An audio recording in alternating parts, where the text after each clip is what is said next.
అలాగని వాళ్ళ ఇంట్లో ఏదో ప్రాబ్లం చెప్తే ఆ ప్రాబ్లం కి ఏమి చేద్దామని ఆలోచించొద్దు. డాక్టర్లు అయిపోవద్దు దయించి. చెప్తే అలాగా, అయ్యో అలాగా, ఇప్పుడు ఎలాగున్నారు, అలాగా మోకాళ్ళ నొప్పులు అమ్మగారికి, అయ్యయ్యో నాన్నగారికి షుగర్, అరే అరే, మీ మిస్సెస్ కి అలాగా, అలాగా బ్యాక్ పెయిన్, అరే అరే, మీకు ఇలా ఉంటుంది, మరి అదే నీకు ఎన్నాళ్ళ నుంచి, 6 నెలల నుంచి ఉంటుందా, అయ్యో సరే చెప్తాను దాని గురించి అని చెప్పాలి. అంటే వినాలి, దాని గురించి చెప్తాను అని చెప్పి హోల్డ్ చేసి కుకింగ్ ఆయిల్ దగ్గరికి వెళ్ళి మన టాపిక్ కాకూడదు, అది వినాలి, మన టాపిక్ కాకూడదు. అలాగే ఇటుతో పాటురా నేను కుకింగ్ ఆయిల్ యూజ్ చేశాను రా, ఏముందరా బాబు ఆయిల్, నా వైఫ్ చెప్తా ఉంటారు, అది లేకపోతే వంట చేయదు నా వైఫ్. అలాగే టీ చాలా బాగుంటది రా మంది, అలాగే పేస్ట్లు, సోపు, షాంపూ, ఎయిర్ ఆయిల్, అలాగే ఫ్లోర్ క్లీనర్, అలాగే ఈ పేస్ట్ బయటది కొన్నాం, అలాగే బ్రష్లు కూడా ఇవే వాడతాం, మౌత్ వాష్ కూడా వాడతారా, అలాగే 3 రకాల సోపులు ఉన్నాయి, ఈ సోపు నాకు పనిచేసింది, ఇది నా వైఫ్ కి, ఇది నా పిల్లలకి, 3 కొంటాం. అలాగే హ్యాండ్ వాష్ లేకుండా మేము భోజనం చేయం, హ్యాండ్ వాష్ చేసుకుంటాం, దీంతో షేవింగ్ నేను ఇదే వాడతాను, ఈ పెయిన్ రిలీఫ్ క్రీమ్ చాలా బాగుంది, ఒక్కొక్కసారి నాది తిరిగి రావటం వల్ల కాలు మడాలు బాధగా ఉంటే ఇదే రాసుకుంటాను, ఆ తర్వాత నెక్స్ట్ ఇది అని మనం వాడిని చెప్తే ఇందులో చాలా ఉన్నాయి అనుకుంటాడు. ఇది విషయం. ఇవన్నీ వాడి ఈ బిజినెస్ చేయాలని వచ్చానంటే అవతల వాళ్ళు ఏమనుకుంటారో చెప్పనా, అబ్బా ఇందులో చాలా ప్రావీణ్యం సంపాదించాడు, చాలా ప్రొడక్ట్స్ వాడాడు, వీడు వాడి నాకు చెప్తున్నాడు అనుకుంటాడు. నోట్ దిస్ పాయింట్, వీడు వాడి నాకు చెప్తున్నాడు అనుకుంటాడు. ఇది మెయిన్ ఇంపార్టెంట్. ఎగ్జాంపుల్ మనలో మన మాట, మీరు ఏమనుకోనంటే చెప్తాను, ఒక అబ్బాయిని ఒరే శ్రీను సినిమాకి వెళ్దాం రారా అని చెప్పి థియేటర్ దాకా తీసుకెళ్లి, ఒరే నాకు ఇంకో ఫ్రెండ్ వస్తా అన్నాడు రా, పని ఉంది, నేను 2 టికెట్లు తీసాను, ఓ టికెట్ మాత్రం నువ్వు ఇస్తాను, నువ్వు వెళ్ళి చూడు, నువ్వు 2:30 సినిమా అయిపోగా నాకు ఫోన్ చేయి, నేను ఇక్కడ మళ్ళీ వచ్చి పికప్ చేసుకుంటానంటే వెళ్తాడా? వెళ్ళడు. ఇదేట్రా నన్ను ఇంటి దగ్గర నుంచి ఇక్కడ దాకా తీసుకొచ్చావు, నన్ను ఒక్కడిని వెళ్ళమంటున్నావు, నువ్వేమి ఎక్కడికి వెళ్తానంటున్నావు, ఇదే నీ పద్ధతే నాకు నచ్చలేదు అంటాడు. ఎందుకు అంటే మనం ఇంటి దగ్గర ఏం చెప్పాం, రా సినిమాకి వెళ్దాం అన్నావు, తీరా సినిమాకి వెళ్ళాక నువ్వే వెళ్ళు నాకు పని ఉందంటే ఎవరు ఒప్పుకోరు. అలాగా మనం వెళ్ళాల్సిందే, ఎప్పుడు కూడా మనం కలిసి ఉండాల్సిందే. నేను ఎందుకు చెప్తానంటే ఈ పాయింట్, మనం ప్రొడక్ట్స్ వాడాము అని తెలియకుండా బాలిసరికి వెరీ క్లియర్ గా చెప్తున్నారు, యూజ్, ఫీల్, షేర్ అని, కానీ అన్ని తెలుసు, కానీ అక్కడికి వెళ్ళేసరికి ఏం మాట్లాడతామంటే ఇది స్పిరిలోనా, ఇది వాడితే ఎలా ఉంటుంది, ఇది గ్లూకోజమైన్, ఇది వాడితే మోకాళ్ళ నొప్పులుతుంది, అసలు వాడమనా లేకపోతే ఏంటి, అసలు అతని మైండ్ ఏంటో ఖరాబ్ అయిపోద్ది. నువ్వు వాడవంటే అతనికి భయం పుట్టేసిలా మాట్లాడతారు చాలా మంది. అతని కోసం మాట్లాడకండి, మన ఫీలింగ్ ని షేర్ చేసాం, ఇది బిజినెస్. ఇంకా cooking oil, tea paste, soap, shampoo, hair oil, ఇలా చాలా ప్రొడక్ట్స్ ఉన్నాయి. ఇవన్నీ ఎంతో మందికి కావాలి. నువ్వు నేను కలిస్తే మంచి వ్యాపారం చేయొచ్చు అనగానే అప్పుడు అతను అంటాడు, ఓకే అరే ఇవన్నీ బాగానే ఉన్నాయంటున్నావు కదా, సరే నేను కూడా నువ్వేం వాడవు నాకు ఆర్డర్ పెట్టే, లేకపోతే ఏమేం కావాలి తెలుసు కదా, చెప్పు ఆర్డర్ పెడదాం, అయితే ఇప్పుడు కొనాలంటున్నావు కదా కొనేద్దాం చూడు, ఈ టైప్ లోకి వస్తాడు అతను. మీరు ప్రేరణ కలిగించే వ్యక్తిగా ఉండాలంటే ముందు మీరు ప్రేరేపించబడాలి. Note this point. మనం ప్రేరణ చెందకుండా ప్రేరణ కలిగించలేము. This is the good motivation. మనం మోటివేట్ అయితే మోటివేటర్ గా మారుతాం.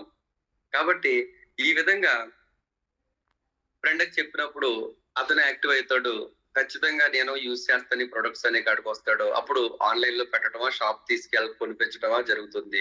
తర్వాత ఇందాకేంటి మాటల మధ్యలో మా అమ్మకి ఇలాగా అని ఏదో చెప్తున్నావు ఏంటంటే, అవును మా అమ్మకి సేమ్ ప్రాబ్లం ఇలా ఉంది, ఐరన్ తక్కువ, ఎన్ని హాస్పిటల్ ఏదో చెప్తారు. అప్పుడు మనం ఏం చెప్పకూడదండి.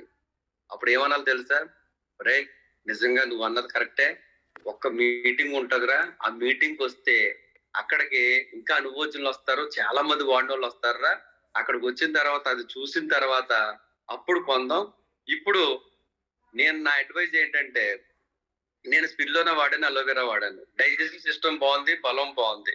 ఈ 2 tea, paste, soap, shampoo, hair oil, cooking oil, drink, shaving cream, pain relief cream ఈ కొందాం. ముందు ఐడియా యాక్టివేషన్ చేద్దాం. తర్వాత ప్రతి నెల మీటింగ్ ఉంటుంది, ఓ మీటింగ్ చెప్తాను, అక్కడికి మొత్తం కణాలు ఏంటి, కణపోషణ ఏంటి, సిఎన్టీ ఏంటి, ప్రొడక్ట్స్ ఏంటి చెప్తాకు వస్తారు. అప్పుడు నీకు అవగాహనతో తీసుకుంది, కానీ కంగారు ఏముంది అని చెప్పి 6 నెలల నుంచి ఎలాగ ఉంది ప్రాబ్లం, ఒక్క 10 రోజులు ఆగు, నీకు మంచి మీటింగ్ గురించి చెప్తాను, అప్పుడు వాడుది కానీ అంటే అప్పుడు ఏం చేస్తాడో తెలుసా, అతనే ఒక క్వశ్చన్ వేసాడు ఏమని, మనం వాడామని యూజ్ చేసిన ఫీలింగ్ ని షేర్ చేస్తే అతను ఏం వేసాడు క్వశ్చన్, ఇప్పుడు మన వైఫ్ కి, ఇప్పుడు మా అమ్మకి, ఇప్పుడు మా నాన్నకని ఏదో వచ్చింది కదా, దానికోసం మనం మీటింగ్ రమ్మంటున్నాం. ఇప్పుడు చెప్పండి, అవసరం అయింది మీటింగ్ వస్తాడా రాడా? నేను అలాగే నా మిత్రుడు చెప్తే నాకు ఇలా ప్రాబ్లం ఉందంటే ఒకసారి మీటింగ్ కి రండి, అక్కడ ప్రొడక్ట్స్ తాలూకు ఇన్ఫర్మేషన్ తెలుస్తుంది, టెస్టిమోనియల్స్ తెలుస్తాయి, కాన్ఫిడెన్స్ కి మీరు వాడతాకుంటదంటే వెళ్ళాను, అప్పుడు తగ్గించుకున్నాను. అలాగే నువ్వు కూడా ఒకసారి వస్తే బాగుంటుందంటే అప్పుడు ఏం చేస్తాం? చూడండి, ఖచ్చితంగా అతను మీటింగ్ వస్తాడు. అలా మీటింగ్ వచ్చిన వ్యక్తి ప్రేరణ పొందగలడు. ఎందుకంటే ఎక్కువ టెస్టిమోనియల్స్, ఎక్కువ మాట్లాడటం, ఇంకా 3,00,000, 4,00,000, 5,00,000 తీసుకునే వాళ్ళు వచ్చి టెస్టిమోనియల్ చెప్పడం వల్ల ఒరేయ్ ఈ బిజినెస్ చాలా బాగుందిరా, నేను చేస్తానురా అనే కాడికి వెళ్తాడన్నమాట. మనం ఏం చేస్తామంటే మీటింగ్ ఊసేయత్తం. మీన్స్ నెగెటివ్ మాట్లాడకూడదు. మనం కాదు, బయట వాళ్ళు. లేదా ఇంతకు ముందు కొంతమంది మీటింగ్ ఊసేయత్తరు. అక్కడ ఆళ్ళెవరన్నా వదినకో, అన్నగారికో, తమ్ముడికో, చెల్లికో, మరదలకో, భార్యకో, నాన్నకో, అమ్మకో బాగోలేదు, తనకో బాగోలేదంటే వెంటనే అప్లైన్ ఎక్కడ ఉన్నాడో కాల్ చేసేస్తాం. అప్లైన్‌తో మాట్లాడిచ్చేస్తాం. అతనికి ఏం కావాలో ఆర్డర్ పెట్టేస్తాం. అతనికి ఏం కావాలో కొనిచ్చేస్తాం. మళ్ళీ అతని మొఖం చూడం మనం. అది సిస్టమ్ కాదండి.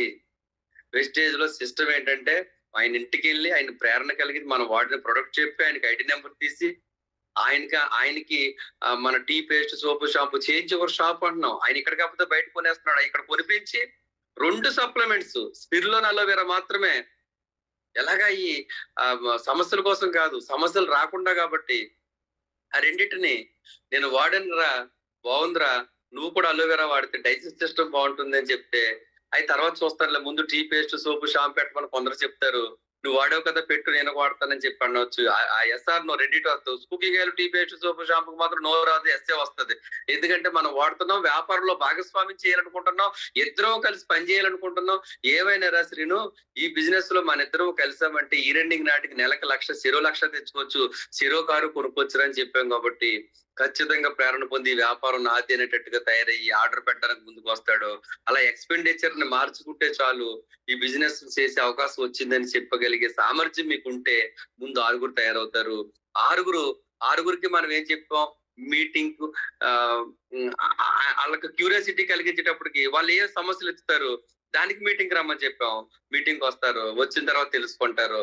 ఇప్పుడు చెప్పండి అని చెప్తే, ఇప్పుడు చెప్పరా శ్రీను మొన్న ఏంటని అడిగావంటే అసలు మనం చెప్పక్కర్లా, అక్కడే ఎవరో ఒకరు, ఇప్పుడు వాళ్ళ అమ్మగారికి ఏంటి మోకాళ్ళ నొప్పులు అన్నారు. ఇప్పుడు ఎవరో ఒకరు ఒక 20 మంది మాటల్లో నేను మా అమ్మగారికి మోకాళ్ళ నొప్పులకి గ్లూకోజమైన్, కాల్షియం, కొలాజిన్ లేదా నోని, ఫ్లాక్స్ వాడించాను అనగానే ఈయన అప్పుడే నోట్ చేసేసుకోవటము, లేదా ఏవే ఇందాక మోకాళ్ళ నొప్పులకి వాడనన్నారు ఏంటి, అవి నాకు కావాలని చెప్తారు.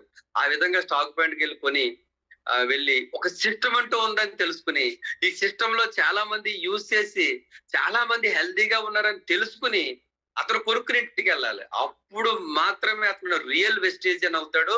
కన్సిస్టెన్సీ ఎక్కడ కూడా క్లోజ్ అవ్వదు, కంటిన్యూ చేస్తాడు అనమాట. మనం నలుగురిలోకి తీసుకురాకుండా ఇంటికాడ మాత్రం ఇవన్నీ చెప్పేస్తున్నాం, ఇంటికాడే వదిలేస్తున్నాం. చాలా మంది చేస్తున్నారు అలాగా. అలా చెయ్యొద్దు దయించి. అలా 6 ఇన్వాల్వ్ చేసేదాకా మీరు ఓపిక పట్టి 6 ఇన్వాల్వ్ చేయగలిగితే నెక్స్ట్ వాళ్ళు బిజినెస్ లోకి వచ్చాక నెక్స్ట్ ఎలా చేస్తారో తెలుసా? వాళ్ళు కూడా ఇంకొక 6